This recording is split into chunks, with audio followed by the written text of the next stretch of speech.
bima. Kifo ni lazima, japo haitabiriki.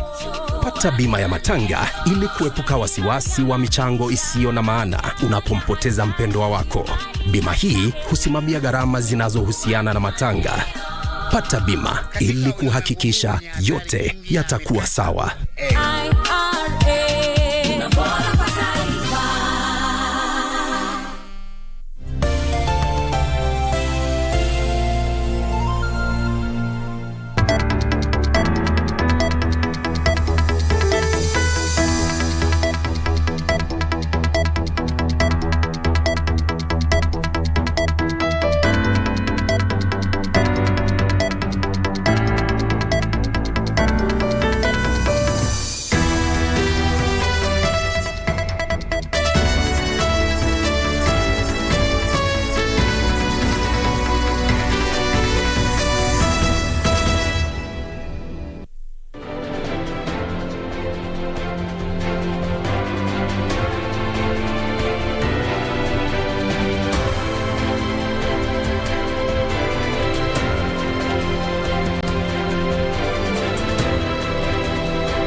Ni tarehe 8 mwezi Juni mwaka 2022. Asalamu alaykum, hujambo na karibu kwenye taarifa za Darubini ya Channel 1. Bila shaka ni fahari yetu kujumuika nawe kwenye taarifa zetu jioni ya leo, ikiwemo taarifa kuhusiana na ugonjwa wa COVID-19 ambapo namba hizo zimeonekana ama zimeripotiwa kuongezeka. Tutakueleza hali halisi ya ugonjwa huo kwenye taarifa zetu jioni ya leo, lakini kwanza kabisa hebu tupate vidokezo.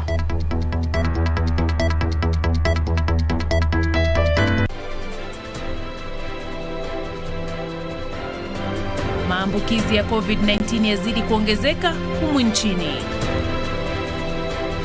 Naibu Rais William Ruto apeleka kampeni Mandera akiahidi ustawi wa eneo la kaskazini mwa Kenya. Na Wakenya watakiwa kuwa na nidhamu barabarani huku ajali zikiongezeka.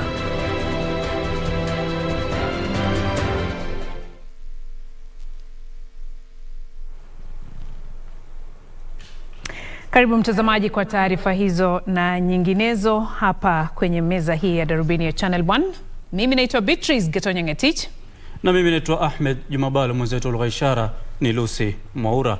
Na mwaniaji rais wa muungano wa Azimio la Umoja One Kenya Raila Odinga angeibuka mshindi wapo uchaguzi mkuu ungeandaliwa humu nchini hii leo. Haya ni kwa mujibu wa ripoti ya hivi punde ya matokeo ya utafiti uliofanywa na shirika la Infotrack. Utafiti huo ulifanywa baina tarehe 23 na 27 mwezi uliopita. Matokeo hayo yanaonyesha kuwa Raila anaongoza kwa 42% dhidi ya mwaniaji urais wa muungano wa Kenya Kwanza Dr. William Ruto ambaye ana 38%.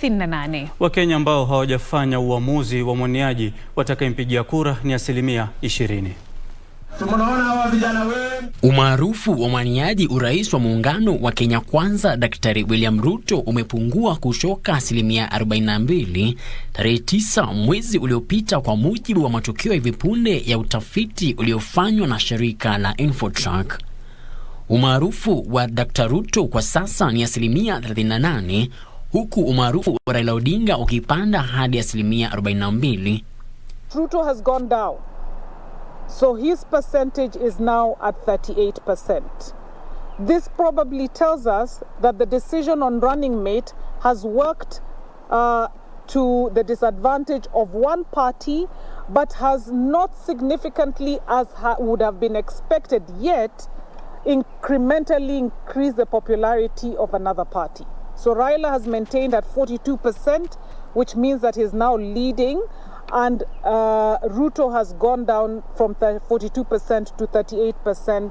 Utafiti huo ulifanywa baina tarehe 23 na 27 mwezi uliopita kutoka sampuli ya watu 9,000. Kwa mujibu wa utafiti huo, Raila anaongoza katika maeneo ya Pwani, Kaskazini na eneo la Mashariki ya Chini pamoja na maeneo ya Magharibi na Nairobi. Dr. Ruto anaongoza kwa umaarufu katika maeneo ya Isiolo, Mlima Kenya na South Rift. Hata hivyo, Kaunti 11 zimetambuliwa kuwa kaunti za kung'ang'ania kwa waniaji hao wawili, zikiwa ni pamoja na Tana River, Lamu, Turkana, Bungoma miongoni mwa nyingine. Mwaniaji urais wa muungano wa Azimio Raila Odinga anaongoza kwa maarufu miongoni mwa jinsia za kike na kiume, huku akiwa na 38% kwa upande wa wanawake, naye William Ruto akiwa na 37% miongoni mwa wapiga kura wa kike. 45% ya wanaume wamempigia kura Raila, huku 39% wanaume wakimpigia kura Ruto. We see that when we did the survey before, they were both at 42-42. Raila has maintained at 42. Ruto has gone down to 38. And God knows whether all the activities that are taking place now will result in his numbers going up, or that indeed the activities that Azimio is doing between Martha and Raila may indeed endear part of the strongholds of Ruto, endear to the women. We've seen that 25% of women are undecided. They've not yet made their decision as significantly as we would have expected. Kwa mujibu wa utafiti huo wa Infotrack, iwapo watu milioni 22.2 wamempiga kura, Raila anaongoza kwa kura milioni 9.3, huku Ruto akifuata kwa kura milioni 8.4. Utafiti huo ulifanywa baada ya miungano hiyo miwili kuwateua waniaji wenza kabla ya uchaguzi mkuu wa tarehe 9 mwezi Agosti mwaka huu. Frederick Moki, Darubini. Tukiachana na taarifa yake Frederick Moki, kiwango cha maambukizi ya ugonjwa wa COVID-19 hapa nchini kimeongezeka hadi 6.6% baada ya kuthibitishwa kwa visa 218 vipya. Visa hivyo vipya vimethibitishwa kutokana na sampuli 3317 zilizopimwa katika muda wa saa 24. Kwenye takwimu za hivi punde, kaunti ya Nairobi inaongoza kwa visa 160 na kufuatiwa na Kiambu kwa visa 19. Kufikia sasa kuna mtu ambaye ameaga dunia kutokana na ugonjwa huo, kulingana na ripoti ya hivi punde iliyotolewa na Wizara ya Afya. Kufikia tarehe 7 mwezi huu, jumla ya chanjo milioni 18.3 zimetolewa kote nchini. Kati ya chanjo hizo, chanjo milioni 16.5 zilitolewa kwa watu wazima. Kulingana na takwimu kutoka Chuo Kikuu cha Johns Hopkins, zaidi ya visa milioni 533 vya maambukizi vimeripotiwa duniani, huku watu milioni 6.3 wakiaga dunia tangu kuzuka kwa janga hilo. Na tukirudilia masuala ya siasa, ni kwamba naibu wa Rais Dr. William Ruto amesema serikali yake itakomesha kile alichokitaja kuwa hali ya kuendelea kutengwa kimaendeleo kwa eneo la kaskazini mwa nchi iwapo watachaguliwa kuwa rais. Ruto ambaye alikuwa katika kaunti ya Mandera alisema serikali yake itasambaza mipango ya maendeleo kote nchini. Mgombeaji urais wa muungano wa Kenya Kwanza William Ruto amekuwa akizuru kaunti za Garissa na Wajir katika muda wa siku 2 zilizopita. Ingawa aliongoza kongamano la kiuchumi la Mandera siku ya Jumanne usiku, naibu rais alifanya kampeni leo katika sehemu mbalimbali za kaunti hiyo, ambapo aliahidi kukomesha kile alichodai kuwa hali ya kuendelea kutengwa kimaendeleo kwa eneo la kaskazini ya nchi. Vile wale wa Kenya wengine wanapatiwa ID na kitambulisho pamoja na passport, lazima watu wa Mandera na wa Somali wapatiwe kitambulisho na ID kama wa Kenya wengine. Naibu rais alisema serikali yake pia itazingatia sheria katika kukabiliana na wahalifu. Na mambo ya kusemekana ati kuna Mkenya amepotea, hakuna Mkenya wa kupotea tena. Kama kuna mhalifu lazima apelekwe kotini. Ruto pia amewahakikishia wafanyabiashara wa nguo za mitumba humu nchini kuwa watakuwa na mazingira safi ya biashara yao, na kuahidi kushirikiana na wafanyabiashara hao kuhakikisha sekta ya utengenezaji nguo humu nchini inatia fora. Serikali ya Kenya kupitia bottom up tutawaunganisha na TVET ili nyinyi ndio mtaendesha hiyo biashara, na tutawasaidia ili nyinyi ndio muwe investors wa clothing industry katika taifa letu la Kenya. 93% of the people of Kenya, they buy, they sell, they feed their children using the mitumba business. Ruto alitumia fursa hiyo kupuzilia mbali kura ya maoni ambayo matokeo yake yametolewa leo, ambayo inaashiria kuwa yeye ameshindwa na kiongozi wa muungano wa Azimio Raila Odinga, akisema hawezi kuyumbishwa.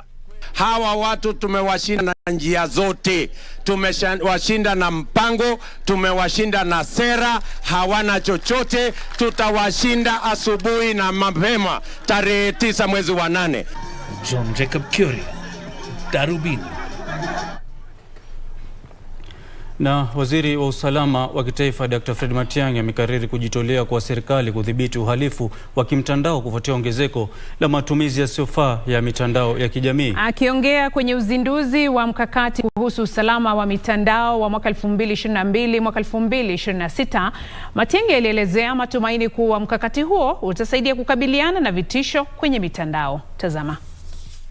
Waziri wa usalama wa kitaifa Daktari Fred Matiang'i alikuwa katika eneo la Naivasha, kaunti ya Nakuru, kufungua warsha ya kujadili usalama wa mtandao ya kijamii. Akiongea kwenye hafla iliyowaleta pamoja wataalamu wa usalama wa mitandao na wadau, Matiang'i alielezea hatua ambazo serikali imechukua katika kufanikisha utumizi wa teknolojia. Growth in technology and growth in investment in technology has been phenomenal. I mean, whether you look at the mobile money transfer, where we have hit about 6.8 trillion in terms of transfer from where we were nearly 1.9 trillion 10 years ago, whether you look at the number of mobile phone subscribers, whether you're looking at the amount of business that's transacted digitally, it is abundantly clear for us that this is an environment that is growing and growing rapidly. Kulingana na waziri, ongezeko la matumizi ya teknolojia limesababisha ongezeko la vitisho vya kimtandao, huku wahusika wakijizatiti kuimarisha ujuzi wao. A future nightmare, because this is where very sophisticated and dynamic crime is going to occur, and this is the space where, as I said, creating a very sustainable infrastructure for policing is difficult, not just to our government but to governments around the world.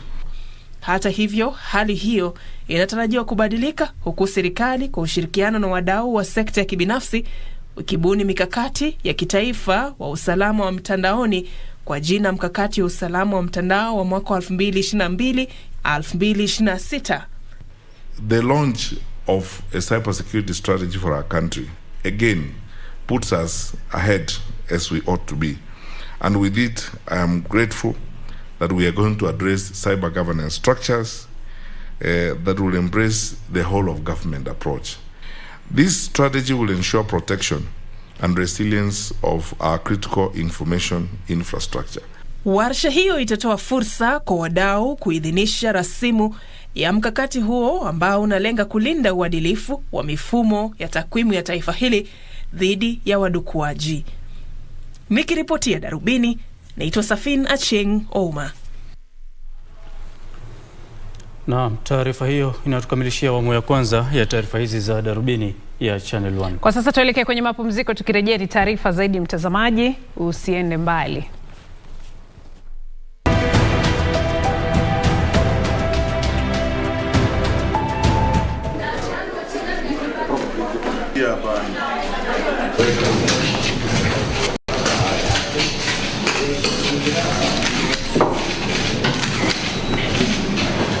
Basi ni siku ya maana sana, na hatutaki kusema mengi.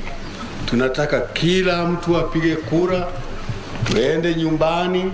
Kura itahesabiwa leo na kesho, na tutajua mambo yake. Haya basi, asante.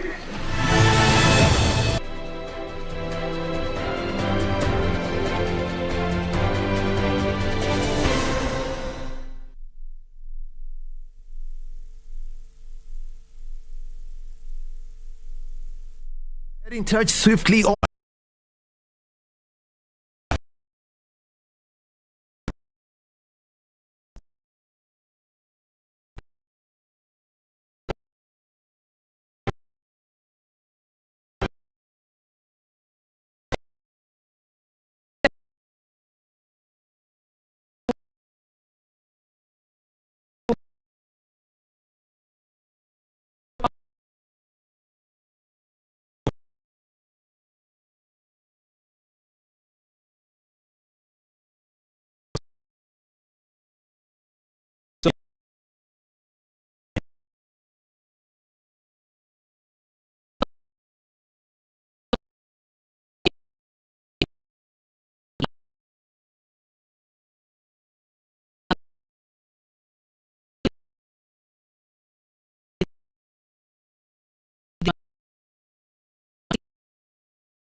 and also issues of accidents that also cause vehicles maybe knock out signs, and therefore once it is knocked out, if there's not enough care, then the vandals just come and pick it. And this habit has crept in until even the signs that are not perhaps damaged, the unscrupulous people come to vandalize them. So we think that this issue needs to be stemmed. Naibu mkurugenzi anayesimamia mikakati ya usalama barabarani wa NTSA, Duncan Kibongong, alisema vifo vingi vinavyotokana na ajali za barabarani huchangiwa na kutozingatiwa kwa kanuni za barabarani. So much of the rise of the fatalities are due to the increase of the number of vehicles, in particular boda. We always register up to 30,000 boda every year in the Republic of Kenya. And this has been the major cause. If you see our statistics, currently boda deaths are up to 40%, having risen from as little as 5% over 15 years ago to the current about 40% contribution of all fatalities. So that is because of the high number of bodabodas. Nikiripotia Darubini kutoka kaunti ya Mombasa, mimi ni Anburu. Na mradi wa kuunganisha Wakenya kwenye mtandao wa umeme umeleta mabadiliko makubwa katika usambazaji umeme kwa Wakenya, hususan katika maeneo ya mashinani. Mbali na kuwezesha familia nyingi kupata umeme kwa matumizi ya nyumbani, mradi huo umefanikisha usambazaji umeme mjini na katika vituo vya biashara, pamoja na kufungua fursa mpya za ujasiriamali na kubuni ajira. Aidha, mradi huo umewezesha taasisi za kielimu na vituo vya afya kupata umeme pamoja na kuangaza nchi, na hivyo kuimarisha usalama na utoaji huduma humu nchini. Hayo yote yanaambatana na malengo ya Ruwaza ya mwaka 2030 chini ya uongozi wa Rais Uhuru Kenyatta.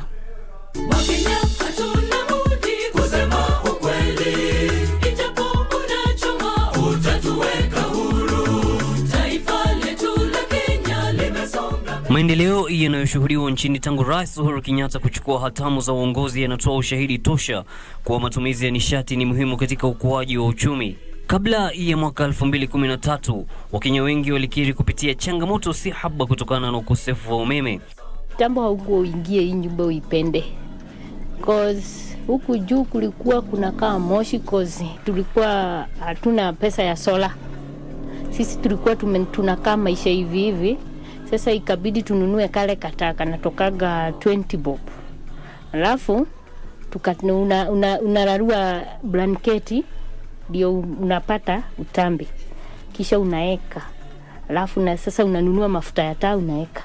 Masikitiko hayo yalifikia kikomo baada ya Rais Kenyatta kuzindua mradi wa usambazaji umeme wa last mile. We are now reducing once again the connection fees for power from the current 35,000 shillings to a new tariff of 15,000 shillings. And for those who cannot afford even this new tariff, we have instructed that Kenya Power will allow that new tariff of 15,000 shillings to be paid in installments. Ni mradi uliotekelezwa kwa kasi na sasa umeme umewafikia wengi, hasa katika maeneo ya vijijini. Samani sisi kwa gisa. Sasa siku hizi sisi hawezi kutumia torch. Wanalala tu mzuri, hakuna kitu anasumbua sisi usiku. Kando na boma za watu, mradi huu ulitekelezwa katika maeneo ya kibiashara. Vile stima ilikuja imenisaidia sana. Juu nikileta yogurt haiharibiki. Nikileta maziwa kama mala pia haiharibiki. Mpango huu uliwavutia wengi kwani bei ya kuunganishiwa stima ni nafuu mno. Kuweka stima bila hii last mile ilikuwa inagharimu mtu kitu around 70,000 kuendelea juu. Hii ya last mile ujua iko tofauti sana na ile ingine ya kitambo. Umeme nyumbani, katika vituo vya biashara, mashuleni na sehemu nyinginezo inaendelea kubadili hali ya maisha. Nashukuru sana Kenyatta. Ameleta maendeleo sana. Ameleta kazi ya stima. Nimeshukuru sana kabisa. Nimesema asante Uhuru. Amuni ya wana melele maendeleo. Maendeleo sana.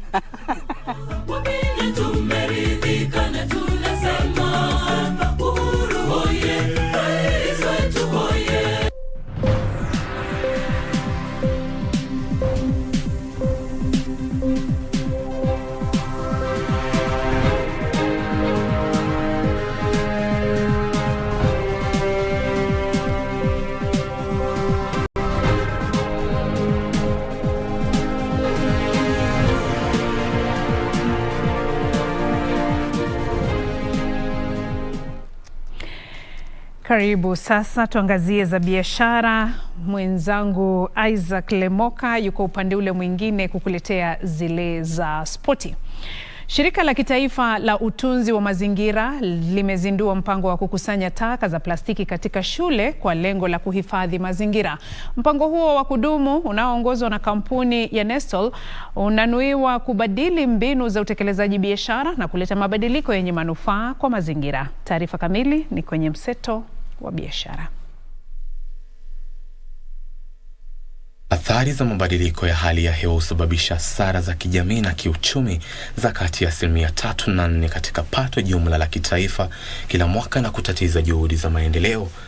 Na katika kukabiliana na mabadiliko ya hali ya hewa, kampuni ya Nestle imeanzisha mpango wa kudumu wa kupunguza uchafuzi wa mazingira. Mpango huo unaohimiza mbinu mpya za kukabiliana na athari za kimazingira utajumuisha uhifadhi wa maji, uishaji taka na kuzingatia shughuli zenye manufaa kwa mazingira. Climate change is a reality that we are facing, and it comes out of the practices that we as humans are doing. So I think it's for us to again adopt our initiative on RE, so that then we rethink on the decisions that we take. We repurpose all the materials and that we are using, our manufacturing practices, to make sure that then we are moving from a linear to a circular economy. And lastly is to just reduce the negative practices that impact the environment. Wakati huo waendeshaji magari kwenye barabara kuu mpya Nairobi Expressway watalipa ada za kutumia barabara hiyo kupitia rununu. Halmashauri ya kitaifa ya usimamizi wa barabara kuu humo nchini imesema kampuni inayosimamia utumizi wa barabara hiyo ya Nairobi Expressway inashirikiana na kampuni za mawasiliano ya simu kufanikisha malipo ya ada hizo kwa njia ya kielektroniki kama mojawapo ya afua 3 za kutelekeza malipo hayo. Takriban magari 17,000 hutumia barabara hiyo kila siku. We are encouraging most of the motorists, if not all of us, to migrate from cash payments to electronic payments. And electronic payments are available to any of us for any vehicle, including PSVs. Hatimaye abiria wa treni sasa wanaweza kukata tiketi za kusafiri usiku kutoka Nairobi hadi Kisumu kuanzia Juma wiki hii. Mkurugenzi mkuu wa kampuni ya reli humo nchini, Philip Mainga, amesema abiria hao wataondoka kutoka kituo cha reli cha Nairobi saa 12:30 jioni na kuwasili mjini Kisumu saa 12:30 asubuhi. Safari ya kurejea Nairobi itakuwa kila Jumapili. Shirika hilo la reli pia linapania kuanzisha huduma za uchukuzi wa abiria kutoka Nairobi hadi Butere mwezi ujao.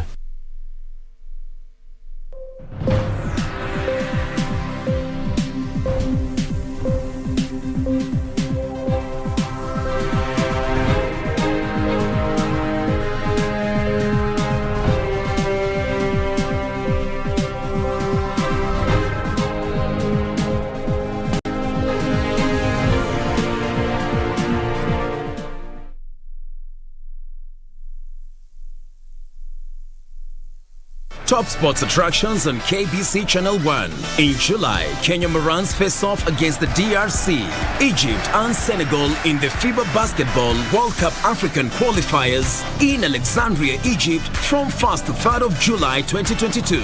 Also in July, Kenya plays South Africa in Rugby League test matches in Nairobi with the return fixtures set for October. Still in July, watch the World Athletic Championships from 15th to 24th July live from Oregon, USA as Kenyan athletes seek glory. Followed by the 22nd Commonwealth Games from 28th July to 8th August live from Birmingham, England. In August, join our coverage of the World Athletics Under-20 Championships from the 1st to 6th of August 2022 from Cali, Colombia. Then in November, catch the World Half Marathon Championships on 13th November from Yangzhou, China. Now that's what sets us apart as KBC Channel 1, your true sports partner. After 18 months of intense construction, Africa's grandest expressway, the Nairobi Expressway, is finally open to the public, albeit on a on a pilot basis. This road is fast becoming a model of public-private partnership here in Africa.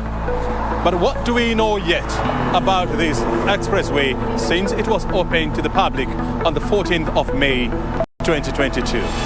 If Thika Road was version 2.0, then this is version 2.1. So we have gone to a higher level of delivering roads. And that's really will be the legacy that we should remember President Kenyatta, that he showed us that it's possible to do more by encompassing the capacity, the will, and the resources of broader team of stakeholders. This week on Inside Government, we are talking about the Nairobi Expressway, and we are talking to the chairman of Kenya National Highways Authority, Engineer Wangai Dirang. Watch the program right here on KBC Channel 1.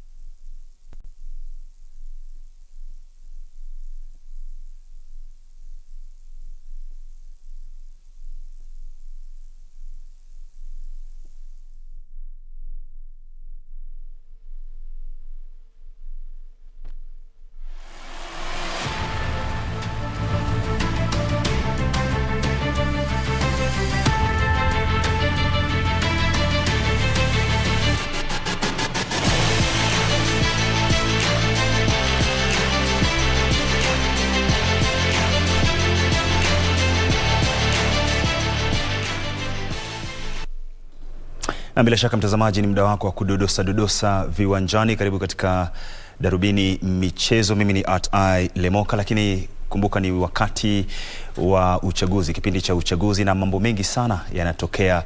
Naarifiwa kwamba Bwana Chebukati ambaye ni mwenyekiti wa IEBC anazungumza katika eneo la Bomas. Twende huko alafu turejee nikupe za michezo. That tomorrow.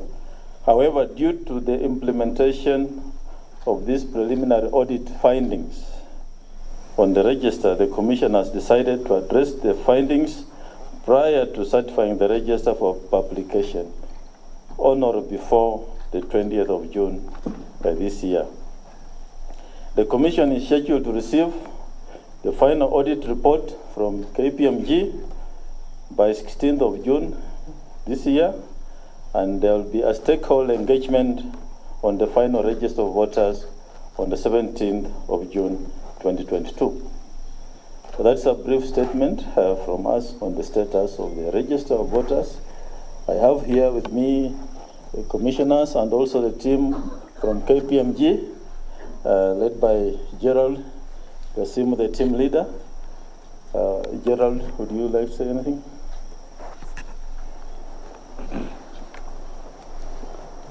Yes, indeed, and good evening. I think from the statement that has been read by the chairman of the commission, there are still quite a number of recommendations that we have provided in relation to the anomalies that is articulated that must be dealt with before a final register of voters can be gazetted and submitted to the public. A number of these recommendations can be addressed pretty quickly. There are others that require some investigation before they can be fully rectified. We've also noted a few other control gaps from the review of the voter registration processes, the underlying systems on which the register of voters is hosted, which will require some rectification as well in readiness for the election. We're also well aware from the process that has been ongoing with respect to the verification, as the chairman has noted, there are a number of claims that have been made from that verification process that call for updates to the register. Some of you in the public may have witnessed complaints about processing of transfers, where there are certain voters who have raised concerns about their records being transferred from areas that they had registered into areas that they did not wish to vote from. We've identified this as a key issue of concern, We have discussed with the Commission the number of records that need to be reviewed for purposes of rectifying any anomalies, and we expect that by the time we issue our final report, we can confirm to the Commission that we're comfortable with the implementation of the recommendations that we have made. On the 17th of June, during the stakeholder exercise, we hope to be able to stand with the Commission and confirm whether all the recommendations that we have provided have been addressed, and by so doing, we can then provide assurance on the quality, the accuracy, and integrity of the register to ensure that the register that the Kenyans go with to the elections is one that can be relied upon, is one that can inspire the confidence of the Kenyan people, and is one which will lead to fair, credible elections in August 2022. Thank you very much. Yeah, thank you. That's what we wanted to brief you on. Unless you have any question around that. Yes. My name is Bhalo, KBC. Just 3 questions. The first one, what's the plan with the dispute resolution? Bila shaka mtazamaji, ndo masuala ya siasa hayo, matarajio, usajili na zoezi zima la uchaguzi mkuu mwaka 2022 mwezi Agosti tarehe 9. Maripota wetu wako ange kabisa kuweza kukumenyea taarifa hiyo kutoka huko Bomas of Kenya, wakati mwenyekiti wa tume ya IEBC Bwana Chebukati akizungumza na wanahabari. Utapokea taarifa hizo mwendo wa saa 3. Kwa sasa tuangazie taarifa za michezo, na moja kwa moja tuanze na mashindano ya bara Afrika, ubingwa wa bara Afrika. Mshikilizi wa rekodi ya bara Afrika katika mbio za mita 100 kwa wanaume Ferdinand Omanyala na mshikilizi wa rekodi ya kitaifa ya wanawake Maximila Imali wamefuzu kwa fainali za mbio hizo kwenye mashindano yanayoendelea ya riadha ya bara Afrika mjini Redut, Mauritius. Tizama jinsi ambavyo Omanyala alichukua muda wa sekunde 10.07 kumaliza mbele ya Gilbert Maseko wa Namibia na Bibi Noah wa Mauritius walimaliza katika nafasi ya 2 na 3 mtawalia. Katika kitengo cha wanawake, Maximila Imali alichukua muda wa sekunde 11.70 kumaliza nyuma ya kumaliza watatu nyuma ya Karina Hon wa Afrika ya Kusini na Godbless Timba wa Nigeria walimaliza kwenye nafasi ya kwanza na ya 2 mtawalia. Wakenya wengine waliopeperusha bendera ya Kenya hii leo ni mshindi wa kitaifa wa mbio za mita 110 kuruka viunzi Wiseman Were, na ambaye atashiriki kwenye fainali ya mbio hizo hapo kesho. Kenya inawakilishwa na jumla ya wanariadha 55 huku ikilenga kutetea taji hilo ambalo walishinda mara ya mwisho mwaka 2018 nchini Nigeria. Mashindano haya yatakamilika tarehe 12 mwezi Juni mwaka huu. Na huku zikiwa zimesalia siku 50 kabla ya michezo ya Jumuiya ya Madola kuandaliwa, aliyekuwa nahodha wa timu ya taifa ya raga ya wachezaji 7 kila upande Andrew Amonde na nahodha wa timu ya taifa ya kinadada ya volleyball Masi Moim waliongoza kikao cha majadiliano na wanariadha na wachezaji watakaoiwakilisha taifa kwenye michezo ya Jumuiya ya Madola ambayo itaandaliwa baina ya tarehe 28 Julai hadi tarehe 8 Agosti jijini Birmingham, Uingereza.